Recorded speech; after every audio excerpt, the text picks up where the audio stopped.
After months of persistent shooting up of fuel prices, the Government of India on Saturday slashed excise duty on petrol and diesel to arrest inflation.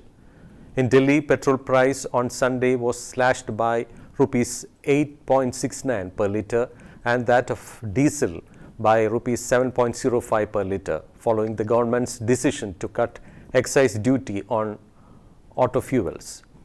This comes as a big relief to consumers battered or rather devastated by rocketing fuel prices that had been pushing inflation to a record high. On Saturday, the government announced a record rupees 8 per litre cut in excise duty on petrol and a rupees 6 reduction on diesel.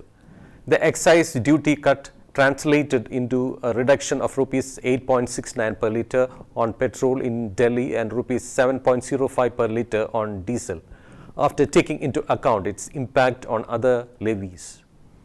Rates will differ from state to state depending upon local taxes such as VAT.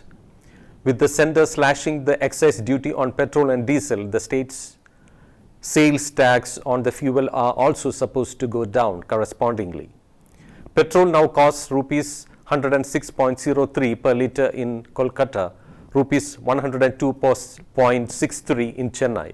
Diesel is priced at rupees 92.76 per litre in Kolkata and rupees 94.24 in Chennai.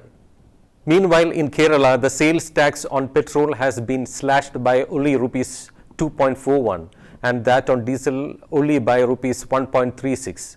As a result, a litre of petrol will be cheaper by rupees 10.41, while diesel's price will come down by rupees 7.36 in Kerala. Shortly after Union Finance Minister Nirmala Sitharaman announced a cut in petrol-diesel prices, BJP State President K. Surendran prodded the Kerala government to reciprocate. He demanded that the state government reduce the tax further by rupees 10. He said the BJP will launch a protest if the LDF government in Kerala refused to introduce its share of cuts on fuel prices. The last time when the centre slashed the fuel prices, the state did not reduce it.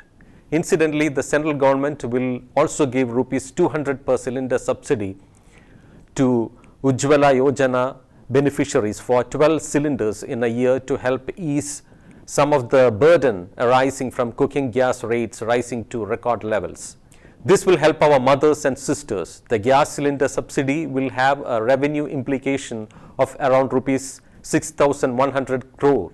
We have taken a number of steps to help the poor and middle class, she said. Soon after the cuts were announced, Prime Minister Narendra Modi underlined that it is always people first for the government and that it will further the ease of living.